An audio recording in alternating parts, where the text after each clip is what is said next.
Okay, so the 8th item is a book of magic spells. So this is my favorite part of the whole story. The king found a book of magic spells that he was able to use, and spells are like words that you can say to yourself to transform yourself. It's like little mantras, it's like affirmations, but words have so much power, and we can use them to encode ourself with certain frequencies to become a certain thing. And it's important to know that we're already using words to limit ourselves and to keep ourselves stuck and to maybe even take ourselves in the wrong direction. So we may as well consciously start to use words to encode ourselves with positive things so that we go and get to the place that we want to be.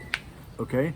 So instead of saying to yourself, I am lazy, say I am motivated. Instead of saying I'm not good enough, say I am good enough.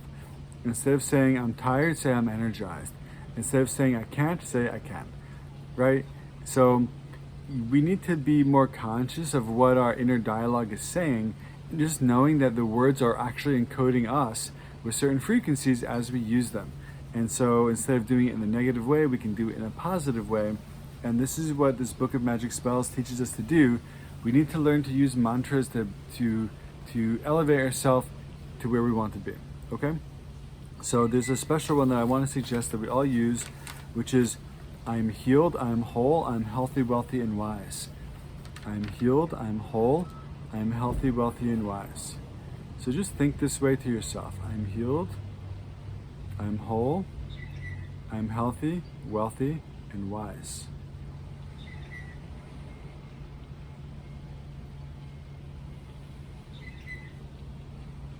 As you do this, you are encoding yourself with these frequencies.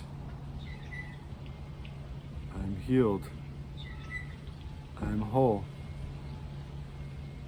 I am healthy. I am wealthy. I am wise.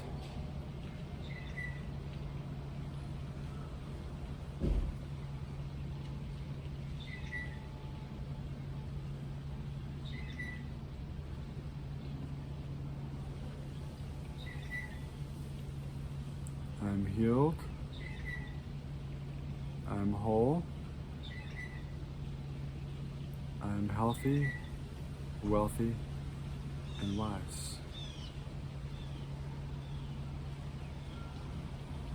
Okay. This is an example, and there's many more examples. We're going to have whole training programs and courses and masterminds based around this. Okay, so this concept is a big part of what I do. My favorite thing in the world is to bring a book of magic spells with me and to heal other people and help them using these special words like spells to really bring out the best in people and to transform ourselves. So in my spiritual practice as a monk and meditation student and teacher, words are basically the way that you transform yourself. It's how you meditate. Meditation happens primarily using the power of words. When you get to the advanced practice, in using your breath, okay, the breath isn't really about words, but that's a very simple, basic practice that has limited good results. To really transform your heart, you have to use words, okay? So now as a tool, if you join our if you're in the other programs and if you join the higher programs, you'll get access to all these spells that we use. And I suggest for you to start thinking, what are the special words and phrases that you're already using to yourself that are positive that you'd like to share with your clients.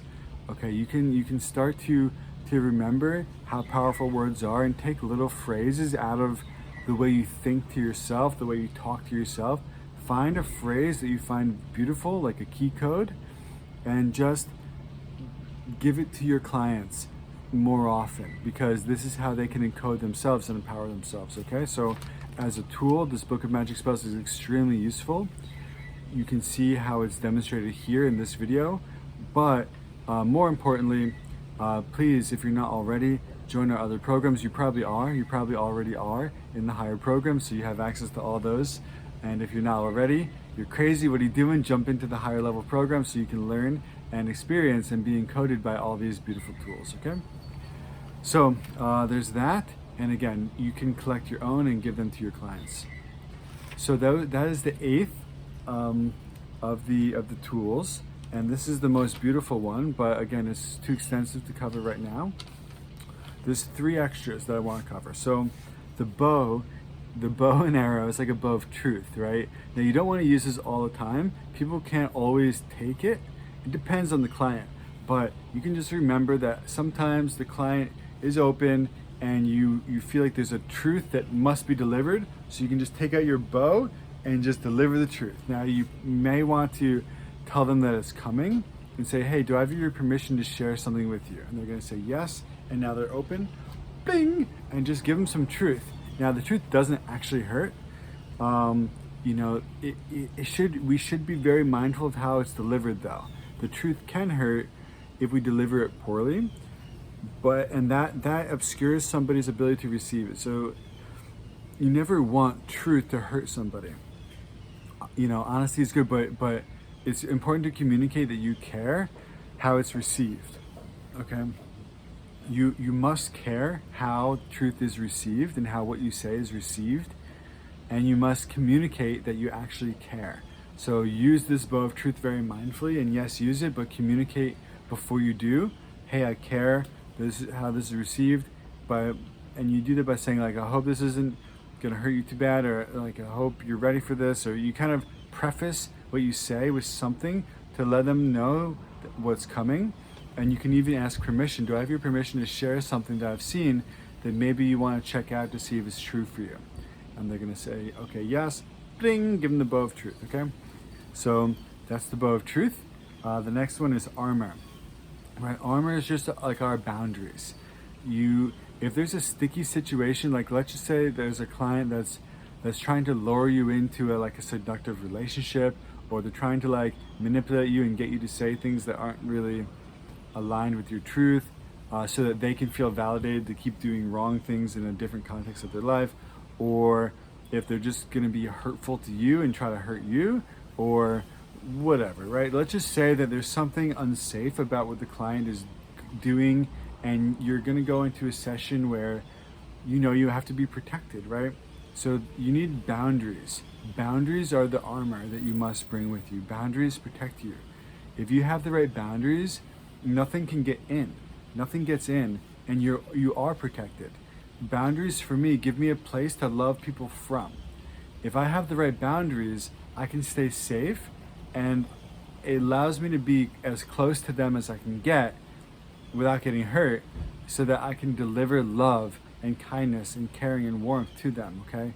So we always want to be doing this, but we have to stay safe during the process, or else, you know, the person who hurts us is the one who really suffers, and all the people that we could, if we get knocked off track, the people who we could be helping also suffer. So boundaries aren't just for you, they're for the people who could possibly hurt you, and they're also for everybody else who you could be helping when you're at your best.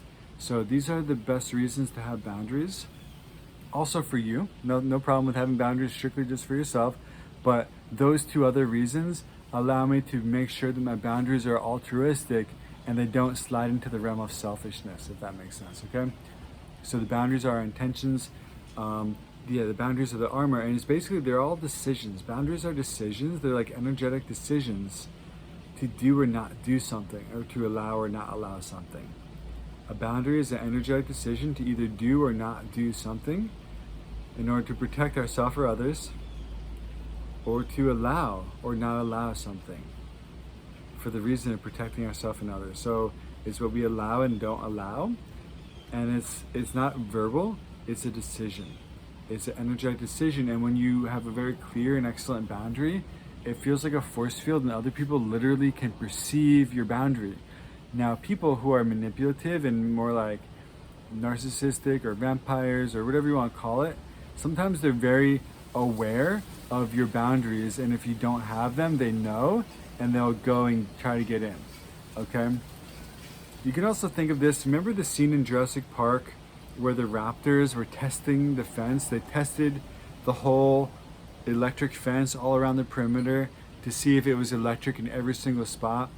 So that dinosaur wasn't that smart, right? And so some people are just like testing people's boundaries constantly, and if they're there, they hold back.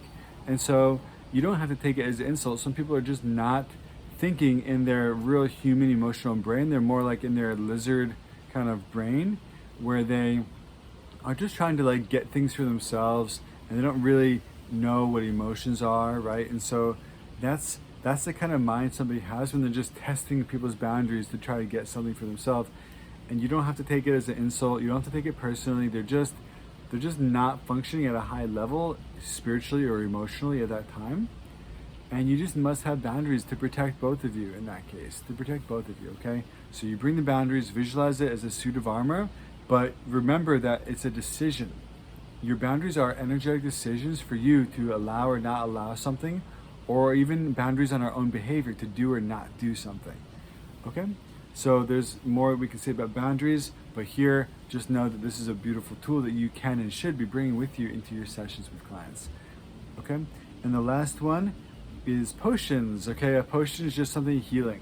Now, whereas the magic spells are like words, potions are more like energetic communications, energetic offerings that you can give to somebody where you're just holding space, and maybe you deliver positive energy to them.